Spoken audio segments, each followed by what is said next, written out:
a todas y a todos, mi nombre es Cintia Díaz y es un placer continuar con ustedes en nuestro segundo día de este cuarto Congreso Internacional de Psicología Jurídica, Abuso Sexual en Infancias. Para hoy vamos a concluir con la conferencia titulada El devenir de las valoraciones psicojurídicas en abuso sexual infantil, psicólogos en la mira. Esta conferencia será impartida por la licenciada Natalia Smith. Ella es licenciada en Psicología y cuenta con estudios como especialista en Psicología Forense, maestranda en Derechos Humanos, doctoranda en Estudios de Género, psicóloga del equipo interdisciplinario del Juzgado de Género. Tiene un posgrado en Psicología Jurídica e Investigaciones en convenio oficial con la Facultad de Psicología y la Facultad de Derecho de la Universidad de Flores, Buenos Aires. Programa de posgrado en Formación de Acompañantes Comunitarias contra la Violencia de Género, organizado por la Universidad Provincial de Córdoba y el Ministerio de la Mujer de la Provincia de Córdoba. Además, es docente de la IPSIJOS y de la Asociación Mexicana en Psicología Jurídica y Derecho Penal, asociación que precede el presente Congreso. Profesora, es un placer como siempre contar con su apoyo y le doy la palabra. Gracias. Bueno, muy buenas tardes. Bienvenidos a esta segunda instancia del Congreso. Muy agradecida a ambas instituciones por la organización. Felicitaciones por el compromiso asumido durante 4 años para reflejar las problemáticas, los avances y los desafíos que genera las violencias sexuales hacia las infancias. En este caso, traje un tema para que podamos reflexionar respecto al devenir de las valoraciones psicojurídicas en los casos de abuso sexual hacia las infancias y el rol del psicólogo y las psicólogas que se desempeñan en este ámbito. Un poco las preguntas que me voy a hacer en esta presentación tienen relación a cuál sería la influencia que tiene la subjetividad en la actualidad con relación a los análisis de las pruebas en los expedientes. Por otro lado, plantear un poco la desvalorización que con frecuencia es posible observar respecto a la opinión de algunos expertos cuando de delitos sexuales se trata, en contraposición con otras teorías que intentan desacreditarlo. La instrumentalización de la ciencia para debilitar el conocimiento que surge de las pericias, el embate al perito como violencia vicaria, es decir, utilizar las evaluaciones y los dictámenes periciales como objeto de agresión en el proceso judicial para poder de esa manera llegar a combatir la verdadera víctima, que es el niño o niña que se atreve a develar su proceso de victimización y el delito del que ha sido objeto. Y por último, los efectos que generan en los operadores de justicia, principalmente en aquellos que acompañan los procesos subjetivos de victimización y los efectos nocivos que genera poner el cuerpo y la representación de las víctimas en los procesos judiciales, a lo que vamos a llamar el trauma vicario, que sería el efecto de desgaste por la sobreexposición a estas problemáticas. La problemática del abuso sexual en las infancias ha sido un tema de gran preocupación durante muchísimo tiempo, lo es aún en este tiempo, y ha devenido en diversos discursos y también en diversas maneras de hablar y de nombrar, de tipificar y también de reparar respecto a los distintos momentos históricos que tienen que ver también con los diferentes cambios sociohistóricos y políticos que impactan también en la cultura y en la interpretación de este delito, tanto desde el derecho, penalizando o no determinados contextos, hechos, personas, como también para la psicología, cuyo objetivo es dar cuenta de aquellos aspectos subjetivos de la presente problemática, del presente delito en las víctimas, y no por ello, no por tratar de plasmar cuáles son los aspectos o los efectos subjetivos de esa situación delictiva de orden traumática, se aparta de los ideales de la objetividad, que se ha debatido durante muchísimo tiempo en relación a las ciencias. En este punto me voy a centrar en una frase que justamente nos habla de la complejidad que tiene la psicología para poder entender o para poder ajustar su discurso desde un lugar del saber y desde la disciplina científica, cuando pretende objetivar de alguna forma o dejar plasmados aquellos aspectos subjetivos del daño. Y la frase que rescato es de un libro de reciente aparición de Fernández Santo, en el que el licenciado Garaventa, argentino, que también participa en este congreso, bueno, el licenciado Garaventa hace mención a que el malestar subjetivo resulta inconmensurable, es decir, que resulta imposible la captura simbólica del impacto traumático de la experiencia ominosa. Con esto queremos reflejar que por más esfuerzos y por más intentos que hagamos los psicólogos y las psicólogas forenses por intentar plasmar el daño o el impacto subjetivo del abuso sexual en un tiempo y en un contexto determinado, es de tal magnitud que resulta inconmensurable. Por lo tanto, intentar ser objetivos, intentar que los impactos se muestren con la claridad que el espectador necesita para poder validar o no el hecho, no va a ser una tarea que devenga de la psicología. En todo caso, la psicología lo que viene a demostrar es que todo hecho que de por sí contempla un sentido común, como por ejemplo que los abusos sexuales en las infancias son situaciones que van a generar en algún punto menoscabo por lo menos, o por lo menos algún impacto en el desarrollo de la personalidad, muchas veces no es posible en los momentos en los que la justicia pretende medirlos. En su nombre se han desarrollado y sostenido teorías y postulaciones que sintonizaban con el color político de la época en convivencia, seguramente, y hasta el día de hoy, con diferentes teorías y posicionamientos que son disruptivos y transgresores, que son resistidos históricamente ante el imperativo patriarcal.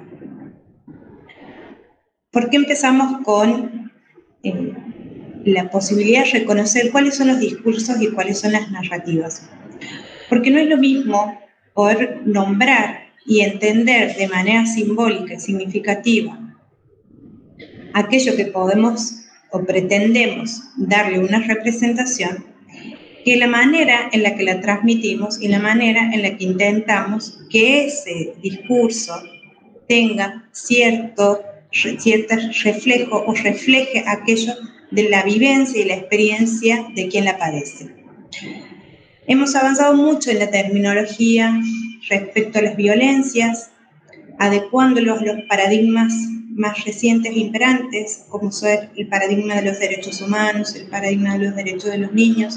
el paradigma y el paraguas que contempla la cantidad de derechos que visibilizan los movimientos feministas en relación al género. Sin embargo, tanto se ha avanzado sobre esto que podemos decir que hoy no hablamos de abusos sexuales infantiles, ¿no? O abuso sexual infantil, porque entendemos que ningún abuso sexual pretende ser inocente o pretende minimizar el impacto en la víctima, sino que estamos hablando de abusos sexuales dirigidos hacia un grupo, hacia una comunidad, hacia un objeto, bien, que lo determina a partir del desarrollo del poder que tiene el agresor sobre su víctima. Ahora bien, tanto se ha avanzado que hemos dejado de nombrar algunos conceptos en donde el impacto de ese concepto y esa palabra reflejaba en su momento la verdadera transgresión o tal vez el verdadero impacto o el verdadero el extremo de la violencia del abuso sexual o de la violencia sexual en la infancia, que tiene que ver con el abuso sexual intrafamiliar, en el que hoy de manera, si se quiere, se ha avanzado un poco en entender que la violencia sexual se puede dar en diferentes contextos, bien, y en diferentes situaciones y con diferentes personas, pero hablar de abuso sexual intrafamiliar solamente nos remite al contexto y a la situación. Nos hemos olvidado tal vez de nombrar al incesto como la cara más terrible del abuso sexual, perdiendo de esta manera la potencia que tiene la violencia sexual de un padre hacia un hijo. Para eso voy a citar a la licenciada Calvi, que de la mano de Silvia Blechman, con su dirección en la tesis doctoral de impactos subjetivos en víctimas de abuso sexual hacia las infancias, nos recuerda que el lenguaje hace cuerpo en el discurso social y el cuerpo de los más desprotegidos será aquel sobre el que se erige violentamente el abuso de poder. Toda sociedad crea significaciones específicas que estructuran las representaciones del mundo. Esas representaciones marcan geografías por donde transitamos, envueltos en significaciones que se encuentran naturalizadas. Significaciones que nos violentan, desde un discurso social donde prevalecen los procesos de desidentificación y pérdida de referentes. Entre esas oscuras geografías que nos atraviesan a diario encontramos el abuso. Historias de abuso sexual en la infancia que aparecen frecuentemente asombrándonos desde los medios. En esos casos, el abuso adopta una identidad propia, identidad otorgada por revelar aquello que la civilización ha escondido como un secreto arcaico, el incesto. El ideal de la interdisciplinaridad nos lleva a pensar que hoy en día podemos convivir bajo un mismo techo, bajo un mismo hogar, distintas disciplinas en pro de un saber multiplicador y complejo. Para la psicología, la teoría de la subordinación disciplinar no solo debió y debe ser enfrentada ante las ciencias médicas hegemónicas, cuya visión de la psicología era reductible a una evaluación psicodiagnóstica, pero sí eran y son los médicos los que ponen nombres a los diagnósticos, atribuyéndose el saber etiquetante de las patologías humanas. Con el derecho deviene una problemática del discurso y de los significantes, donde los esfuerzos para el ensamble no se presentan libres de ataques y neo o pseudo teorías justificantes. Para poder entender entonces esta complejidad, cuando hablemos de abuso sexual, no nos vamos a poder posicionar claramente en una teoría como punto de partida, sino que es un concepto cultural que refleja una problemática global y donde nos vamos a tener que preguntar necesariamente qué entendemos cuando hablamos de abuso sexual en relación a qué son las infancias, qué concepto tenemos de familia, qué concepto y qué teoría y entendimiento tenemos respecto a la producción de subjetividad y, por otro lado, cuál es la tolerancia social que se tiene respecto a esta problemática. ¿Por qué estos 4 puntos nodales van a ser cruciales para poder entender cuál es nuestro punto de vista respecto al abuso sexual, la contrapartida, cuáles son las contrateorías que surgen en relación a cuando cambian los conceptos de infancia, cuando cambian las formas de ver las familias, cuando las familias se vuelven el concepto de familia se vuelve más tradicional, cerrado, y cuando el concepto de familia se vuelve más flexible, bien, cuando se basa más en las funciones y no tanto en las formas. Cuando hablamos de infancia no se habla tal vez de una franja etaria, sino se habla de ciertas condiciones y ciertos derechos que tienen los niños para poder expresar y ser parte de aquello que les afecta en su vida. ¿Qué entendemos por producción de subjetividad? ¿Qué creemos que es importante para el desarrollo y qué no? ¿Cómo entendemos los daños en la infancia? ¿Cómo entendemos que esos daños se producen a lo largo del tiempo y qué producciones y qué saldos o efectos generan determinadas vivencias en la infancia? ¿Qué efectos, qué experiencias son vitales y cuáles pueden ser nocivas, destructivas y obstructivas para toda la vida? Y por último, ¿cuál es el nivel de tolerancia social respecto al abuso? Sabemos que las violencias hacia las infancias han venido siendo repudiadas como los actos delictivos más extremos y tal vez con más reproche social. Ahora bien, es muy llamativo que ante tanto movimiento social y político y a pesar de los grandes avances y las mejores leyes el día de hoy tengamos juicios por jurados en los que, a pesar de innumerables pruebas, innumerables esfuerzos por demostrar los efectos subjetivos de los abusos y las violencias sexuales y las violencias intrafamiliares y el incesto, hay jurados populares que aún fallan a favor o tal vez en contra o desacreditando todas estas pruebas y liberan o de alguna manera dejan impune este delito hacia las infancias. Esta forma de resonar en la sociedad creo que es la mejor manera de entender en qué punto estamos para poder saber qué se siente, qué entiende la sociedad con respecto a las violencias hacia las infancias, principalmente el abuso sexual. El abuso sexual en la infancia es un proceso de producción y de poder.